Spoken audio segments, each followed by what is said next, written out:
Hi, and welcome back to the Drama Free Healthy Living podcast. I'm your host, Jess Cording, and this is my first solo episode in quite a while. We're just coming back from a little summer break here on the show, and I hope you have had a wonderful summer. I wanted to do just a quick little solo episode. I haven't done one of these in a really long time, but a little life update episode. According to you guys, you wanted to hear a little bit more personal stuff, and even though it's really weird for me to talk about my own life and such, I think it's also kind of fun to I know I like hearing on shows about the person behind the show and want to feel like that would be a much easier place for us to start also than me just being like, hey, here's some more recorded content. And by the way, so yeah, today we're just gonna mix things up a little bit.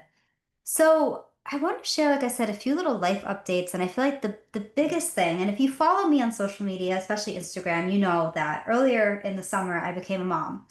And I shared in an earlier episode a little bit about how this has been a very different experience than what I had really anticipated. If you would have asked me 5 years ago what I thought the path to parenthood would be, it'd be very different from what it has been. But my daughter Iris was born by a surrogate in early July. And I'm not going to go too much into it today, but at one point I will share more specifically about the experience and the different steps involved. But what I will share today is that one, I'm just so grateful. It is incredible. She's such a sweet baby, and it's really amazing that she's here after so many years of waiting for her. So, why surrogacy? I'll just share really briefly. A few years ago, it became clear that our path was going to look a bit different. And we had been trying for quite a while. I had had multiple losses, and we got some new information about what was going on. And we had one viable embryo. And so we decided, after speaking with our doctor, to explore surrogacy.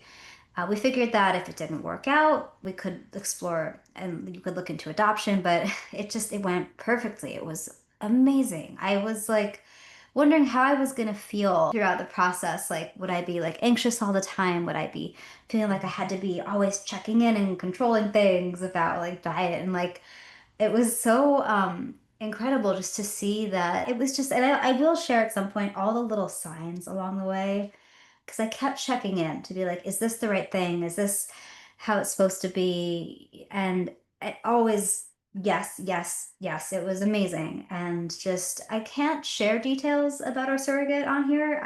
All just for like legal purposes, but all I can say is that she is a superwoman. And we are just eternally grateful that through being connected with her, we've been able to meet our daughter, which is just, it's insane. So yeah, I'm still wrapping my head around the journey, the literal and figurative journey, but like seeing that she was born on the other side of the country. One day we'll tell her about all the stuff it took to get her here, get her home, and but wow. And there are some things about motherhood that are easier than I had anticipated, some that are much harder, some I never even would have thought to think about. But something that comes up a lot, and I work a lot in the women's health space. In terms of my day-to-day coaching, I work a lot with women who are dealing with fertility, postpartum, and then, of course, I spend a lot of time focusing on perimenopause and menopause. I've worked extensively with breast cancer survivors and all the hormonal considerations there. But something that comes up a lot in conversations around motherhood is all of the changes to your day-to-day life and just your schedule and your time is not your own. Oh my goodness. That's probably one of the things that I knew was going to be hard and is hard. But in terms of just self-care during these really big life changes, I actually started making changes several years ago when we first started talking about wanting to have a child.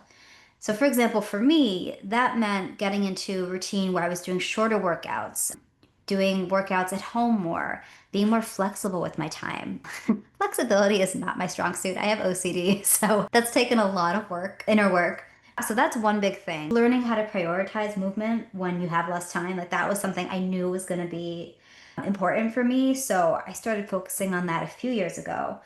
Even things about becoming more flexible with meal timing, what meals look like, I still make sure that I am having high protein, fiber, healthy fats, lots of produce.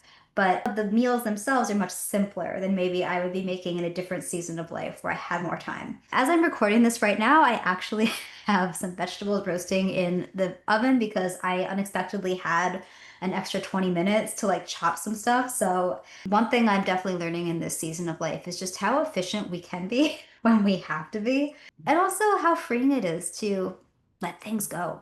Oh my gosh, it is wild how many things we do in a day that we don't need to do, that don't serve us, don't serve other people. We just do them out of habit or thinking we should. It's so nice to let things go. Another adjustment is like the time management. Like that, that struggle is real. And sometimes I will say it is mentally hard for me to not get as much done in a day as I'm used to. Like I have talked on this podcast at times about how I've used work and productivity as sort of a trauma response. Not sort of a trauma response, like a full-on trauma response. And in a season where I am not able to do that to the extent that I was. I've had to learn other ways of coping with uncomfortable emotions and triggers that inevitably come up just as a part of being a human on this planet who has experienced trauma. But I will say, whenever I'm having a hard time with that, I remind myself that it's teaching me things. So this is helping me grow and evolve. Do I have freakouts on the regular? Of course. Like, oh my goodness. I think it's very human to have those moments where you just want to give up or curl up on the floor in a ball and cry and be like, I can't do this. I'm terrible at everything. Like, that definitely happens. But I've been trying to be very patient with myself and just do a lot of mindset shifts where I need to. One thing I haven't really experienced that I was really curious to see if I would was the identity crisis that a lot of people talk about. And we'll see as time goes on how I feel about that. As I'm recording this, she's not even 8 weeks old. So, and as you're listening to this, she is, I don't know, closer to probably like 10, 12 weeks old, probably like something like that. I'm curious to see over time how this feels. Maybe it's because I'm an older mom. I'm 39 at the time, or I was 39 when she was born. I'll be 39 as you're listening to this, if you're listening to this as it comes out. But I found it a little easier to see this time as a transition, like a point in a cycle that I thought I would, rather than feeling like my old life is quote unquote over. I kind of feel, honestly, if, like to be really vulnerable here, I kind of feel like my old life ended in 2020 with the start of the pandemic. It was like it just threw a bomb on my social circle, my career, everything just fell apart. I had to figure out new things and just found myself in a totally new phase. That also happened to be the year I got married. We got married on Zoom during the pandemic that summer.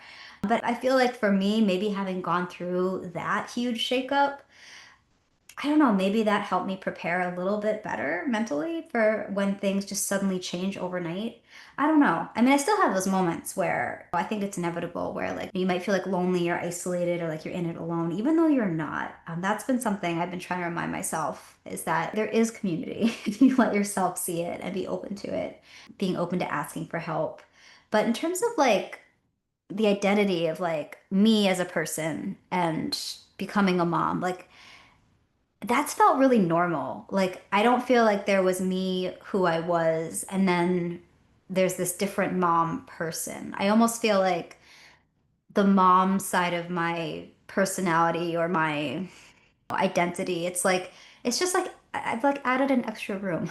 If I'm a house, I've added a lovely addition. So that's actually been really cool to see. It actually feels very normal to be Iris's mom, and I feel so lucky to be her mom.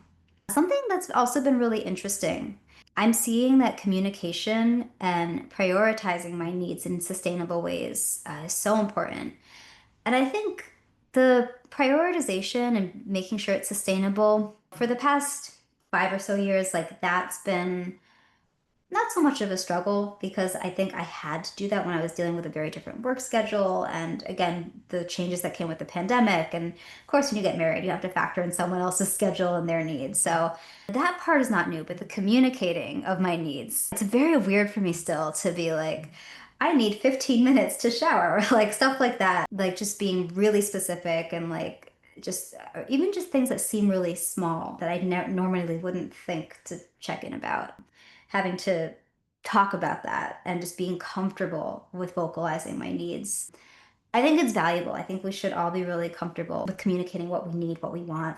But like a lot of people, that is the thing I'm having to learn because I was brought up to not ask for too much, don't take up too much space, don't make waves. So it's a skill that I'm learning how to communicate what I need.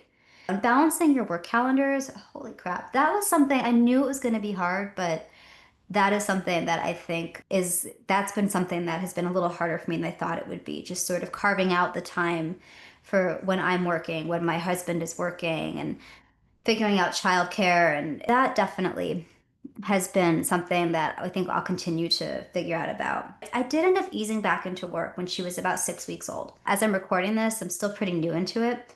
But I think something I will say is that we can be so quick to judge others. When I talk to my friends who've had children, whether that's through just birth or like through adoption or surrogacy, I do have a few friends who have been on this journey around the same time as me, which is really special and crazy. I'm so grateful that I've had people to talk to through this whole thing. There's a lot of fear sometimes about talking about how you're managing things like childcare. I was originally worried to share that I started going back to work as early as I did. And I was scared of being judged for the fact that we're planning to have Iris spend some time in daycare a few days a week when she's a little bit older. But a friend said something to me. She was like, a lot of people are just, you have to do what works for you. Don't feel ashamed or don't worry what people are going to think.